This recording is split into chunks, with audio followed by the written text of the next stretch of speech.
بسم الله الرحمن الرحیم. شروع کوم په نوم د الله چې بخښونکی مهربانه دی. مونږ تاسو ته په خپل چینل سهارنامه افیشل کلی وایو. لکه څنګه چې تاسو ته معلومه ده چې یاره مونږ وخت په وخت خپل هغه خلک شاعران ادیبان هغه راغواړو چې د هغوی نه مونږ څه نه څه زده کړه وکړو د کتونکو ته د هغوی نقطه نظر چې دی د ادب په حواله سره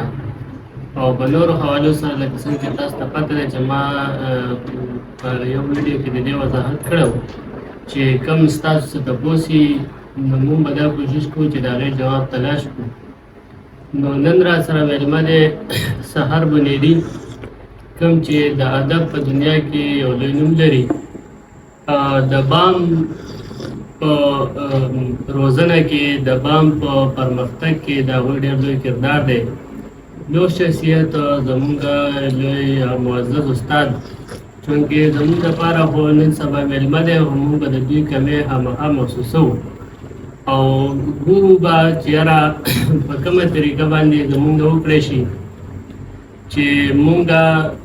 د دوی په غیر موجودګۍ کې دا بام چې دی دا مونږ داسې جاري و ساري وساتو چې مونږ دوی خفګان لور نه کړو. نو سحر بنیري ته هغه ته پروګرام ته براتګ خرکلی وی. نو څنګه چې تاسو ته پته ده چې یاره دوی د هغه په دنیا کې د ادب په دنیا کې خو د دوی نه به مونږ ډېر څه اورو، خو چونکې مونږ سره وخت کم دی نو مونږ به د دوی لپاره یا ستاسو لپاره هغه موضوع چې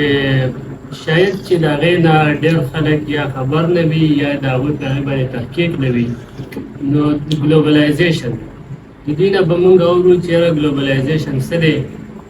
او د دې نقصانات یا فایدې څه دي. د دې د وخت صحبت سره مونږ چې ځو نو ګلوبلایزیشن ته مونږ ته څه فایده څه نقصان میلاویږي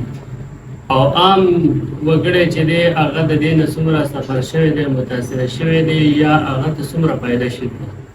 مونږ به ګورو، راځو به د دوی نه به د ګلوبلایزیشن په حواله سره د دوی نقطه نظر ګورو. مننه سحر صاحب. ګلوبلایزیشن یا نړیوالتوب یا یو د خلکو یو ځای کېدل دا د انسان د فطرت حصه ده او د انسان د فطرت حصه ځکه ده چې که موږ په معلوم انساني تاریخ باندې چې هغه د زري دور نه هغې نه شروع کېږي په هغې موږ نظر واچوو نو هغه او د هغې نه وړاندې چې څومره تاریخ په سیاسیاتو یا په نورو حوالو باندې تر موږ رارسېږي انسان، نو په هغې کې دا موږ ته یوه نقطه چې په نظر راځي نو هغه دا راځي چې یاره انسان چې کله په کمیونټي کې په معاشره کې په ګډه په شریکه ژوند کړی دی نو د فایدې موندي دی، د دې مخ په وړاندې تللی دی. د هغې د ټول نه لومبی ضرورت چې انسان ته د شریک ژوند پېښ شوی دی نو هغه چې د کله په ځنګل کې د ژوند کاوه او د لویو لویو ادعاګانو سره د لویو زورورو ځناورو سره د ژوند مقابله وه. د دغه جانب البقا چې وه نو په هغې کې ته ضرورت و چې یاره دی په مشترکه طور باندې د دغې څیزونو مقابله وکړي او هغې مقابلې په وجه باندې دی چې رايوځای شوي دغه انسانان په هغه وخت کې هغې د پرمختګ لارې یا د هغه ژوند نه د راوتو مخ په وړاندې تلو لارې لټولو. نو ګلوبلایزیشن یا نړیوالتوب هم د هغه ابتدایي دور د انسانانو د هغه سرشت او د هغې سره تړلې ده. خو چې موږ په دې پله راځو، په دې پله چې په انسان باندې د انساني ژوند باندې په انساني تاریخ باندې کوم انقلابات راغلي دي، کوم بدلونونه راغلي دي، نو په هغې کې بله څیزونه داسې راغلي دي چې هغه انسان وخت په وخت باندې مخ په وړاندې هم بوستی دی، خو په څو صورتحال په څو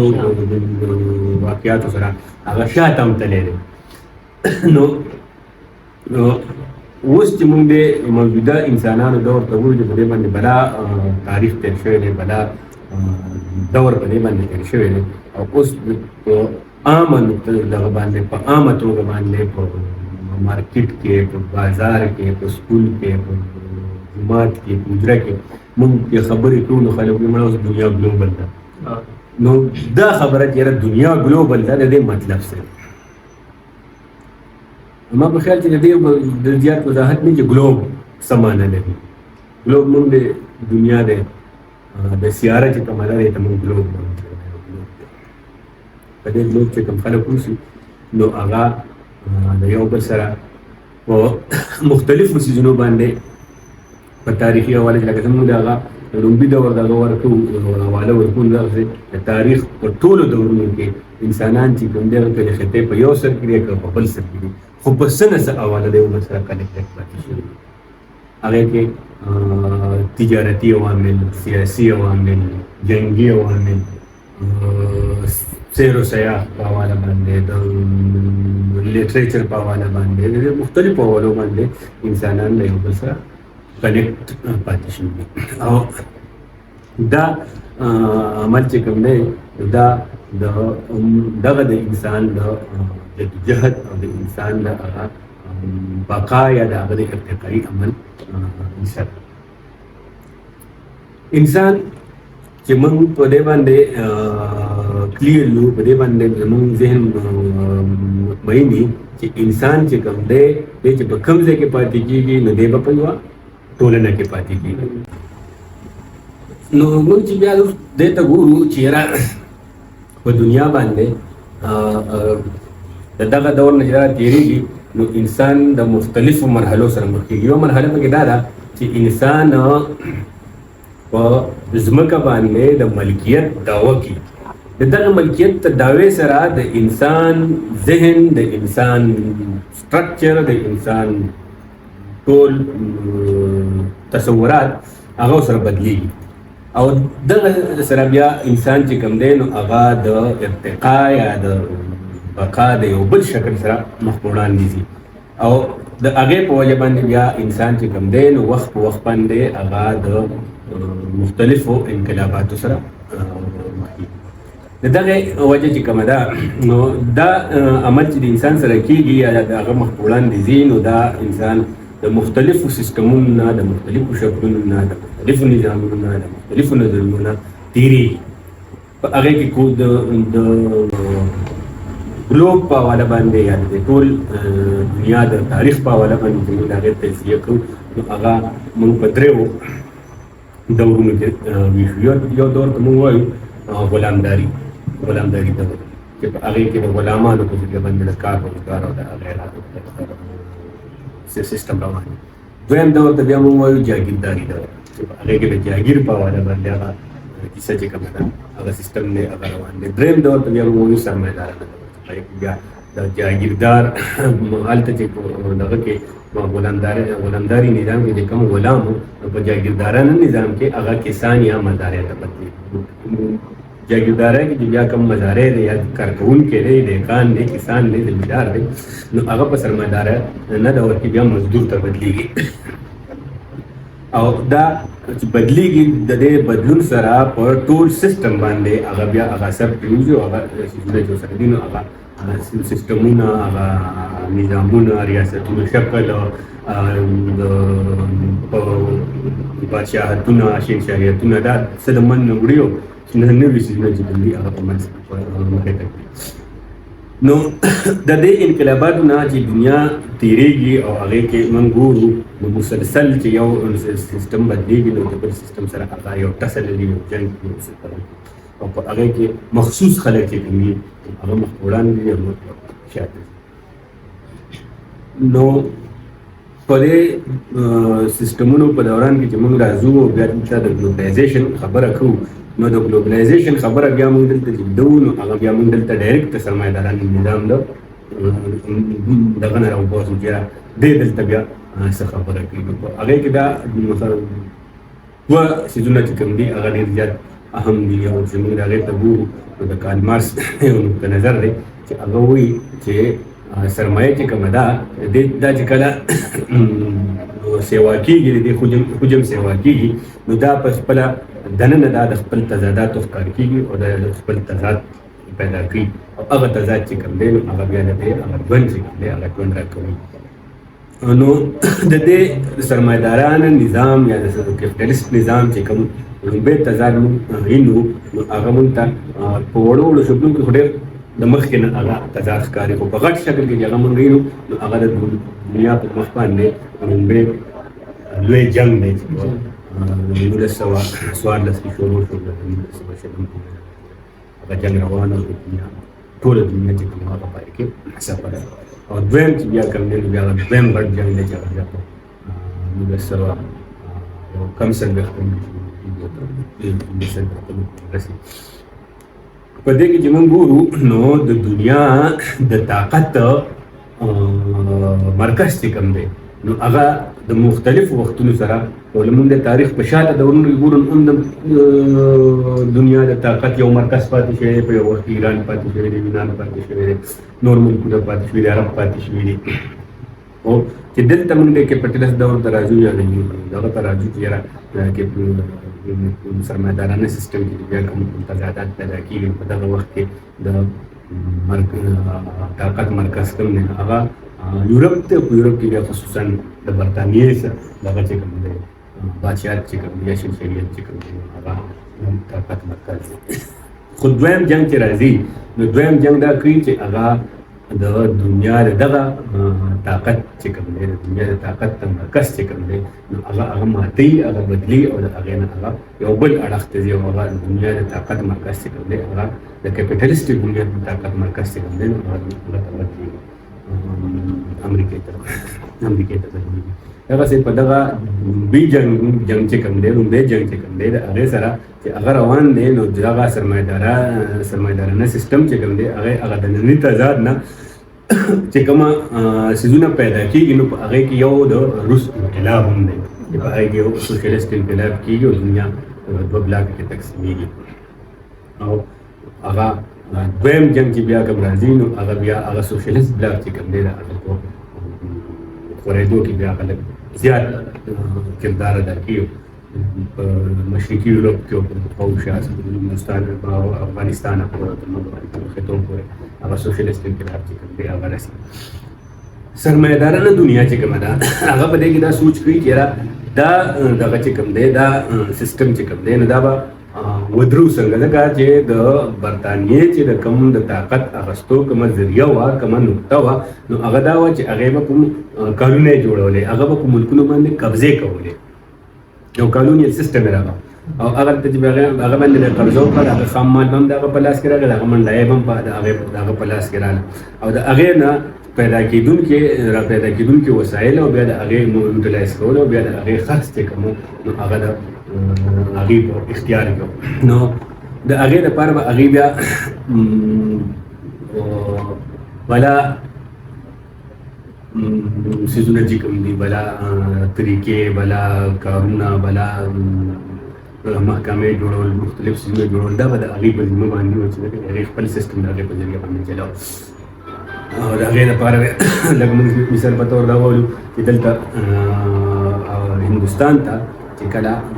ایسټ انډیا کمپني راځي نو هغه د ځان سره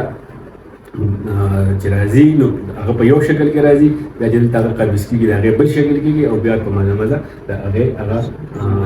شکل چې کوم دی هغه همدغه سره بدلېږي.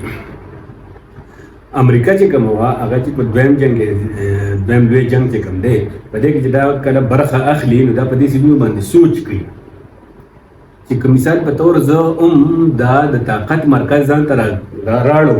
نو زه به دا د طاقت مرکز ساتم څنګه ځکه چې د برطانیې دا سیسټم چې کوم دی دا خو ناکامه دا خو نه چلی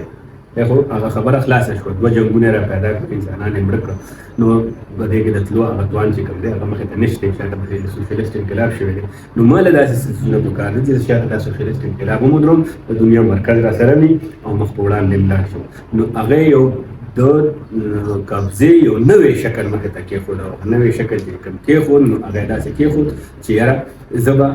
په هېڅ یو ملک باندې ډایرکټ قبضه نه کوم هلته به زما دغه نه الته ما حکومت نه الته ما ادارې نه الته ما هیڅ نه خو الته چې کوم سرمایه یوز کیږي الته چې کوم سرمایه دي هغه سرمایه به زما په کنټرول کې دا هغه سرمایه د کنټرول په بنیاد باندې به زه دا څه چې کوم دي دا به زه کنټرول رانیسم نو په دغه په دورانیه کې هغه بیا دا اواز کوي چې دنیا چې کومه ده نو دا به یو ګلوبل شکل ته یو کلی شکل ته به بیا چې یو انسانان چې کوم چې هغه ټول یو بل سره کوي اوس دلته چې موږ په دې ځای ودرېږو دا خبره په دې ځای کېږو او ودرېږو نو بیا موږ ګورو چې انسان ګلوبل شي نو د انسان به د یو بل سره یا د انسان په هغې کې فایده څومره ده نو موږ مخکې نه دا خبره دغه کوو مخکې مو دا خبره کړې ده چې انسان کله هم ګلوبل شوی دی کله هم دی رایوځای شوی دی کله هم دی د یونټي شکل اخیستی دی نو دوی ګټې ترلاسه کړي دي خو چې کله هم دا په خواره واره شکل کې پاتې شوي دي نو په خواره شکل کې خو د ژوند ممکن نه دی چې دا ممکن نه ده چې انسان د معاشرې نه بغیر ژوند تېر کړي خو چې کله دا قبیلې ته ځي یا د قبیلې نه شاته په مزه سب ټرایب ته ځي دغه نو د ورکېدو یا د ختمېدو هغه شکل ته خو چې د مخې ته راځي د سب ټرایب نه قبیلې ته راځي قبیلې نه قومیت ته راځي قومیت نه قوم ته ځي او د قوم بیا د انسانیت بین الاقوامیت هغه شکل چې کومه د مخکې وړاندې ته راځي نو په دې کې په دغه ګلوبل شکل چې د انسان کوم وایو نو په دې کې د تمام انسانانو یو فایده دا ده چې انسانان به یو بل سره په مختلفو اوالو باندې وتړلی شي د مختلفو شکلونو باندې به یو بل سره تړون پیدا شي د هغې به د یو بل سره رشته مضبوطه شي او د دنیا چې کله دا ګلوبل ویلی شي او ګلوب شکل د ټول انسانانو په هغې کې د شریک واکدار او د شریک مالکان وګڼلی شي نو بیا به د هغې نه د امن او خو دلته چې مسله کومه ده نو د هغې شکل بدل دی د هغې شکل دا دی چې که دا انسانان چې کوم دي نو دا که ټول انسانان په د ګلوب څه شي او هغې ته تمام انسانانو ته یو شان حقوق او یو شان په یو نظر وکتلی شي بیا خو ټیک ده انسانان دنیا به د امن او د ترقۍ او د خوشحالۍ او زانګو جوړه شي خو مسله دلته دا نو هغه دا نه ده دلته چې څوک د دنیا ګلوبل کوي نو هغه مخصوص کسان دي او هغې د ګلوبلایزیشن دغه ناره بیا صرف د خپل ځان لپاره استعمالي او هغه چې کوم دی نو هغه چې دی نو هغه د دنیا هغه غټ سرمایه‌دار د ملټي نیشنل کمپنیو مالکان ملټي نیشنل کمپنۍ چې د هغې سره د دنیا د تمامې دنیا سرمایه د هغې په لاس کې ده او هغې هغه یوټیلایز کړي د هغې په ذریعه باندې هغې د دنیا نظام او د هغې سیسټم او د هغې حکومتونه هغه چلول غواړي نو هغې وایي چې موږ د دنیا ګلوبل کړو نو چې هغې ته موږ وګورو نو په هغې کې دا شکل لکه مثال په طور د انفارمیشن ټیکنالوژي چې څومره خلق دی یا څومره د هغې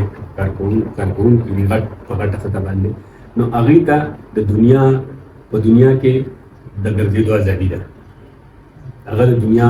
ګوټ ته په اسانه تللی شي خو که د هغې په شا باندې موږ وګورو په هغې کې چې کوم د انفارمیشن ټیکنالوژي د استعمالونکي دي د هغې خریدار دي نو هغې چې د دې ځای نه ځي لکه مثال په توګه په لنډ مثال دا ووایو چې زموږ د علاقو نه یورپ ته کوم سړی ځي نو هغه ته دا د اجازت نشته چې دی یورپ ته لاړ شي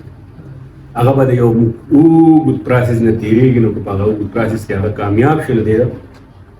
یورپ ته تللی شي او که نه دی په هغې کې کامیاب نه دی نشي کامیابېدی نو د یورپ ته نشي تللی خو د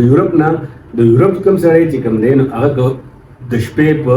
نیمه شپه باندې د هغه په زړه کې دا خیال راشي چې زه د دنیا بل ملک ته ځم هغه راپاسي هغه ته هېڅ مسله نشته هغه دپاره ګلوبل ده خو ګلوبلایزیشن کوم عمل چې د هغه دپاره ممکن دی خو زما دپاره نه دی ممکن او د هغې بنیادي وجه دا ده چې دا سرمایه‌دارانه دنیا چې کومه ده سرمایه‌دارانه سیستم چې کوم دی هغه چې کوم ګلوبلایزیشن غواړي نو هغه د خپلې سرمایې د یوټیلایز کولو دپاره د خپلې سرمایې د خپرولو دپاره او د هغې په ذریعه باندې د نورې سرمایې د راغونډولو دپاره او د هغې په ذریعه باندې د نورو د لرو پرتو علاقو د هغې د وسایلو د راغونډولو لپاره دا یو عمل چې کوم دی هغې ته په لاره وتلي. بیا چې راشو دې ته راشو نو چې موږ دا وګورو چې یاره ګلوبلایزیشن چې کوم دی دا د انسانانو لپاره که په دغه لومبي شکل کې موږ راخلو نو ښه دی، خو په دویم شکل کې رم د ټولو انسانانو لپاره د چا لپاره بیا ښه دی، د چا لپاره نه دی. څوک د هغې نه ډېر زیات په دغه سره متاثره کېږي او هغه د متاثره کېدو وجه دا ده لکه مثلا موږ خپل پښتون قام والو د پښتون قام سره بلا شی وسایل دي، خو هغه د هغې سره د هغې د یوټیلایز کولو هنر نشته. هغې د یوټیلایز کولو هنر چې کوم دی هغه چې د چا سره دی نو هغه یا د چین خلک دی او یا د یورپ خلک دی. نو هغه به راځي ستا دغه چې کوم دي وسایل چې کوم دي هغه به یوټیلایز کړي. نو ته خو به بیا ته د ګلوبل دنیا حصه یې هم خو ته به د پښتو کې چې موږ وایو د سپي د لکۍ نه به د خوار ژوند نه هغه د سپي د لکۍ نه به د خوار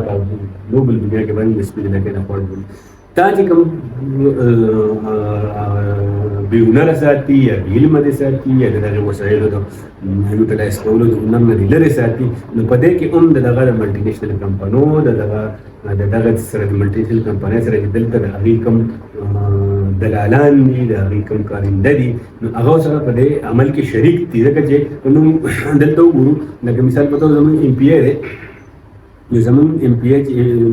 شي نو دلته د ده د پاسپورټ شکل بدل شي، دلته بلو کلر کې پاسپورټ ورکړي، وزیر شي، بیروکریټ شي یا مشیر شي یا بل څه شي بیا د پاسپورټ شکل د هغې نه بدل شي. نو دی په دی د دغه ګلوبل چې کوم دی دغه ګلوبل دنیا چې کوم دی د هغې حصه شو. چې د هغې حصه شو نو دی د هغې دلال شي، دلته دی بنیادي طور د هغې دلال شي. نو په دغه وجه چې دا خلک یې په موږ د پاسه کوم کېنولې دی کوم موږ د پاسه ناست دي نو هغه کېنولې هم د دې لپاره دي چې دا خلک د خپلو وسایلو نه په شا باندې او موږ د هغې بېدرېغه استعمال د هغې د خپلو مفاداتو دپاره استعمال د خپلې خوښې استعمال چې کوم دی هغه کوو. نو دا د هغې په دویم شکل کې راځي د عام انسانانو لپاره دغه نقصان دی. بل دا دی چې موږ ووایو لکه انسانان چې کوم دي نو د تاریخ په یو ډېر لوی اوږد دور نه راتېر شوي دي. په دې اوږد دور کې د مختلفې ژبې ایجاد کړي دي، د مختلف کلچرونه راښکړي دي، د مختلف ثقافتونه راښکړي دي، د مختلف تهذیبونه مخ په وړاندې نوستي دي او هغه د ده د ژوند حصه ده. موږ مثال په طور د زړې نه زړه ژبه چې نن هغه زموږ سره په موجوده حالت کې نشته،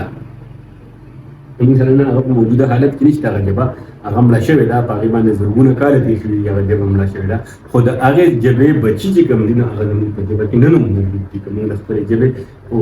د لسانیاتي حواله باندې د دې مطالعه کوو شاته ځو نو موږ ته پکې د هغه زړو ژبو هغه اثار چې کوم دي د هغې هغه نمونې چې کوم دي هغه پکې موږ ته په نظر راځي. دا بس زموږ کلچر چې کوم دی، زموږ تهذیب چې کوم دی، زموږ ثقافت چې کوم دی نو دا هم د زړو کلچرونو د هغې د خېټو نه راوتی کلچر دی، هغې د خېټو نه راوتی تهذیب دی، ثقافت دی موږ په وړاندې راغلی دی. اوس ګلوبل دنیا چې کومه ده نو د ګلوبل دنیا کې خو دا څیزونه هم شامل دي چې هغه وایي چې یاره انسانان چې ګلوبل کېږي نو ژبه دې هم یو شي، ثقافت دې هم یو شي، کلچر دې هم یو شي. نو دا څیزونه چې یو شي نو په دې باندې بیا خلکو له سوچ پکار دی، خلکو له لوی میدان په لوی دغه باندې په دې خبره باندې فکر پکار دی، غور کول پکار دی چې یاره ګلوبلایزیشن ته زما د هغې د ژبه هم یو وي، د هغې د کلچر هم یو وي نو زما به حیثیت سي، زما به تشخص سي، زما په شا باندې به زما دغه چې کوم دي خاپونه چې زما د خپلو شاته کوم پاتې دي هغه به څه کېږي که نه. نو په هغې کې چې موږ شاته ګورو شاته دغه کوو نو دغه چې کوم دی هغه د دې ټولو څیزونو کاپي رایټ ستا ده. لکه مثلا لنډ مثال چې موږ کوم څه ګورو لکه ته نن وګوره نن په تمامه دنیا کې چې د زمینداره ده یا خلک چې فصلونه کري فصلونه اخلي نو هغې څه کوي کوم فصلونه اخلي فصلونه د موږ څه وایو هایبریډ قسم یا دا هایبریډ قسم هایبریډ قسم فصلونه چې کوم دي نو د دې هغه کاپی رایټ چې کوم دی هغه کاپی رایټ د هغه کس سره نه دی کوم کس چې په پټي کې لګیا دی په پټي کې د هغې لپاره محنت کوي د دې کاپی رایټ هغه سره نشته د دې دغه چې کوم دی د محنت تسلسل چې دا سړی کوم ساته کوم سړی د تاریخي حواله باندې د محنت تسلسل کوم ساتلی دی نو د فصل اخیستی دی د فصل په اغستو په ذریعه باندې د خپل ضرورت پوره کړی دی او د را روان محنت لپاره یې د هغه فصل نه خپل ضمانت اخیستی دی هغه ضمانت یې د تخم په شکل کې څومره هایبریډ فصلونه چې کوم دي هغه فصل پیدا کړي دا ضرورت پوره کړي دا د تخم نه تخم ځکه نه درکړي چې دا کاپی رایټ سره منټنیش نه کوي دا کاپی رایټ د چا دا کاپی رایټ خو دغه محنت کش چې دا په پټي کې لګیا دی د دور راځي په زرګونو کاله باندې هغه محنت وکړو او غنم پیدا کړي دي وریجې پیدا کړي جوار پیدا کړي غني پیدا کړي تمباکو پیدا کړي کاپی رایټ خو هغه دی چې هغه تخم پیدا کړي هغه خپل محنت تسلسل برقرار وساتي نو په دغه شکل کې چې هغه دغه پاکستان دا کاپی رایټ اخلي دغه هغه ستانه ستاسو د ژبې کاپی رایټ هم اخلي هغه ستاسو د کلچر کاپی رایټ هم اخلي هغه ستاسو د ثقافت کاپی رایټ هم اخلي هغه ستاسو د تمام سيزونو کاپی رایټ چې کوم دی هغه ستاسو تروړي او تا چې پریدي نو تا دغه څه خوشي پریدي په میدان باندې ته بیا د هغه خبره د خلک یو د هغه خبره د خنه به بغیر ستاسو باندې کوم دی هغه مخکې نو مونږ چې بیا کوم وایو چې را ګلوبلایزیشن چې کوم دی هغه انسانانو له انتهایی زیات ضروري ده چې انسانان چې کوم دي هغه د ګلوبل شي هغه د یو بل سره د یو بل په مسلو باندې د یو بل په غمخاله باندې د یو بل په خوشاله باندې د یو بل په سلو باندې هغه یو بل سره وتړل شي خو تر منځ د هغه قومي تشخص د هغه جغرافیایي تشخص د هغه کلچري تشخص هغه به برقرار پاتې شي ځکه چې زه خپل زه کوم سيزونو مالک ما نو ما د دنیا د ما د دنیا ضرورت دی زما وسایلو د دنیا ضرورت دی نو ما د دومره ډیولپ کی چې زه د سره یا ډیلینګ جوړ شم نو چې زه د ډیولپ شم زه د سره د ډیلینګ جوړ شم زه خپل وسایل یوټیلایز کولای شم زه خپل کلچر هم د ځان سره مخ وړاندې شم خپل ژبه هم د ځان سره بوی شم لکه چې دا زما د ژوند د تاریخ وګت پړاو چې کوم دی د هغې زما سره د هغې ثبوتونه دي او دا د هغې زما حق دی چې د خپل سیزونه مخ په وړاندې بوځم نو په دې حواله د ماله دنیا د ګلوبلایزیشن موقع راکړي چې سره مخ په وړاندې لاړ شي او د دې نه په شا چې کومه دغه د سرمایه‌دارانه ګلوبلایزیشن دی سرمایه‌دارانه ګلوبلایزیشن دی هغې صرف د سرمایه ګلوبل پیل هغه سره ګلوبل سرمایه په وجه باندې حکومتونه ریاستونه او اړوند حکومتونه هغه په خپل کنټرول کوي چې هغه کنټرول کوي نو د ریاست نه بیا هغه د ریاست په ځای باندې ریاست یو بل شکل ته بدلېږي هغه د یو ملټینیشنل کمپنۍ فرانچایز جوړېږي موږ ګورو که د خپل ریاست ته ګورو نو دا هم د یو ملټینیشنل کمپنۍ فرانچایز دی که نور مثال په توګه موږ په میډل ایسټ کې ریاستونو ته ګورو چې هغې سره پیسه هم ډېره ده هغه سره هم ډېر دي وسایل او هر څه سره ډېر دي خو هغه هم د هغې باوجود هم هغه نن د ملټینیشنل کمپنیو یو فرانچایز دی دا خپل هغه چې کوم دی خپل شکل یا خپل هغه شکل نشته نو دې ته ما چې په ګلوبلایزیشن څومره سټډي د مطالعه نه په دې حواله باندې ما دا دغه څه بیا دا عملونه چې کوم دي لکه موږ چې ګورو نو په دنیا کې چې کوم عمل په عام ژوند کې یا په سیاسي ژوند کې یا په سماجي ژوند کې راځي نو د هغه ډایرکټ اثر چې کوم دی هغه بیا زموږ په نفسیاتو باندې په رنګیو باندې په ارسه باندې پیوزي نو هغه چې کوم دی نو دغه اثر بیا زموږ چې دغه سرمایه‌دارانه ګلوبلایزیشن چې کوم دی د هغې چې کوم شکل روان شوی دی او هغه د هغې د مخنیوي اوس په دې وخت کې په دنیا کې داسې طاقتونه ځای په ځای داسې ټکه پکه اوازونه موجود دي چې هغه دا اوازونه کوي چې تاسو کوم عمل چې کوئ دا عمل ټیک نه دی خو په غټ شکل کې لکه څنګه چې مثلا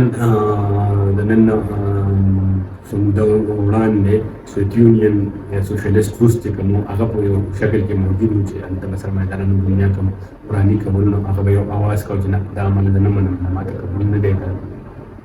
نقصان ده دا دي سي دا خپل ترجیحات او خپل ترجیحات په وجه باندې وختل چې لازم خپلان دي لاړ کې مې هغه دا کوم خو په سنه شکل کې په هغه کې دغه د سرمایدارانه سیستم په بدل کې په هغه کې دغه انساني دغه زیات موجود په دې سرمایدارانه سیستم کې خو صرف د منافع نه علاوه ځکه چې سرمایه چې کومه ده نو د سرمایه په حواله باندې دا مشمول موجوده ده سرمایه هیڅ قسم رشتہ دا هغه نه پیژني سرمایه صرف او صرف منافع پیژني نو دغه چې کوم دی نو په دا وخت کې دا د سرمایدارانه سیستم د لاندې چې کوم ګلوبلایزیشن روان دی دا ګلوبلایزیشن روان دی موږ هغه مختلف شکلونه لرو مثلا موږ سره نن سوشل میډیا ده نو سوشل میډیا موږ ته بلا شي فواید هم راکړي بلا شي پیدا رسولي او موږ د بلا شي چیزونو نه خلاص کړي چې هغه موږ د ژوند لپاره احتیاجات ضروري دي لکه مثلا موږ دا وایو چې کوم په خپل کورونو کې دنه سوچ نو په دې کورونو کې دنه یو د سوشل میډیا دراتلو سره یو قسم تنهایی پیدا شوی ده یو تنهایی پیدا شوی ده دا هغه په هغه نقصانات دی یو عمل دی چې زمون خو څنګه جاین فیملی سیستم دی زمون د معاشره کې کومه دا په جاین فیملی سیستم ولاره دا موږ ډیولپ شوی نه چې دا دغه کوم دی دغه چې کوم دی دا مات شوی نه دی او دا د دې د ماتېدو چې کوم دی نو هغه یو پروسس د لاندې کېږي هغه پروسس نه دی پوره شوی چې دا چې کوم دی مات نو په هغه کې چې دا د تنهایی اثر راغوتی دی نو هغه دننه موږ ته هغه جاینټ فیملی کې په معاشرتي ژوند کې بیا ډېر زیات مشکلات پیدا کړي دي زیات غیر کړي نو باوجود د دې چې هغه د ګلوب د سوشل میډیا په ذریعہ باندې موږ دنیا سره تړلې شوي یو خو د کور نه راپرې شوي دغسې د ملټي نیشنل کمپنیو د مصنوعاتو په شکل کې زموږ بازارونه چې کوم دي هغه د قسمه قسم مصنوعات موږ نه ډک دي قسمه قسم مصنوعات زموږ بازارونه ډک خو په معاشره کې دننه چې کوم قوت خرید دی هغه مرسته به د کیني مرسته به د لوزي ملټي نیشنل کمپنۍ چې دي هغه زموږ هغه چې کوم څه شي داسې موجود دی هغه رانه وړي او خپل شی راته رارسي او موږ بیا د هغې نه بد دغه نه شاته موږ په شاته نو دا عمل په موجوده وخت کې موږ ډایرکټ نشو ودرولی خو دا چې کوم ده نو دا عمل چې کوم دی دا به په د وخت د حالاتو د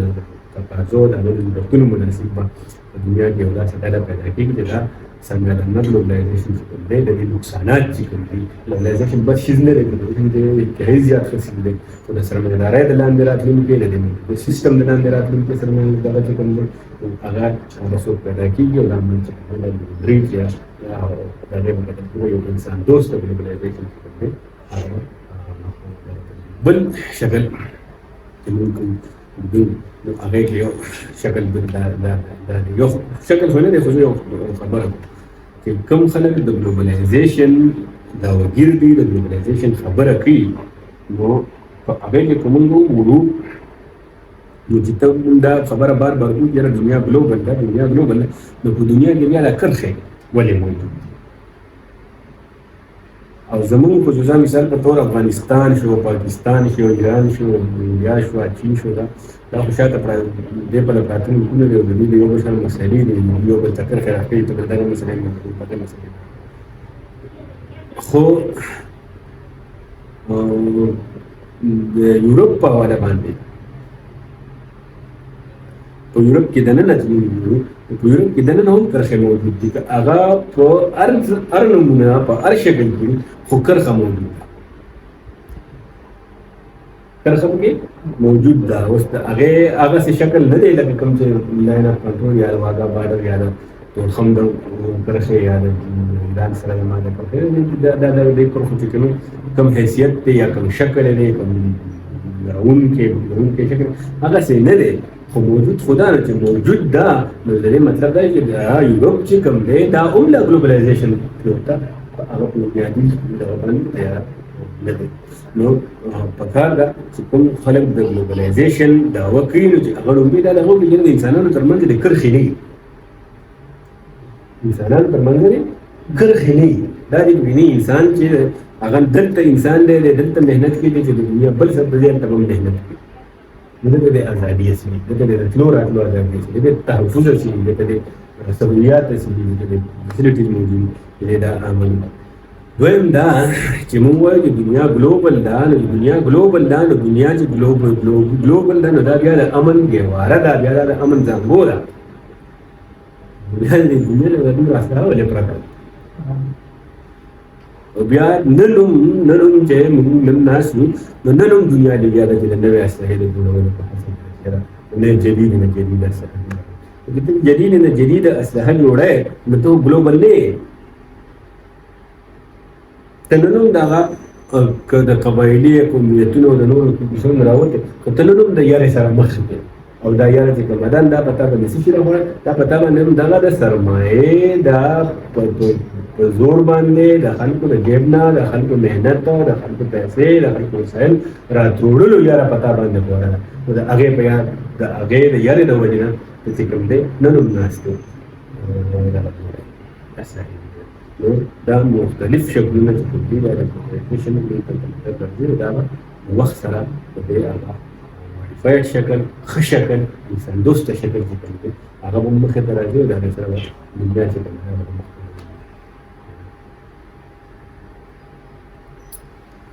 لکه څنګه چې سهار منیر وویل چې هغه ګلوبلایزیشن چې دی دا څه مخصوص طاقتونه دي چې هغه په دې دنیا باندې خپل هوډ غواړي او هغه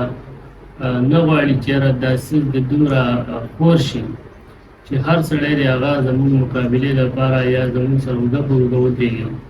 نو دا یو څو طاقتونه چې دي دا په دې دنیا باندې خپل هوډ غواړي او دا په حیثیت یو قوم موږ له دا بیا یو کوشش دی چې په دغه آیډ انفارمیشن کې په دې کې بیا پرمختګ ځکه چې دنیا خو ګلوبل طرف ته روانه ده او د هغې څه رفتار موږ ته نه ښکاري چې یاره موږ هغه داسې ودرولی شو نو بیا موږ له به د هغوی سره اوږه په اوږه تللي او د هغې په سرمایه‌دارانه نظام چې دی یا ګلوبلایزیشن چې دی په هغې کې موږ بیا د هغوی سره مقابله وکړو ځکه چې د هغې یو خاصیت یا د هغې یو کمی موږ ته داسې ښکاري چې یاره داسې مخصوص طاقتونه داسې دي چې هغوی داسې یو نظام لګولی چې یاره په هغې کې امیر تر کېږي او غریب چې دی نو هغه غریب تر کېږي نو چند مخصوص قومونه چې دی نو هغه په دنیا باندې د سروایول کوشش کوي د پاتې کېدو کوشش کوي نو دا خو د ګلوبلایزیشن خبره مطلب دا دی چې داسې یو نظام دی داسې یو د تجارت د دنیا یو خور ور تجارت دی چې هغوی دا ټوله دنیا په خپل هوډ کې ساتلې ده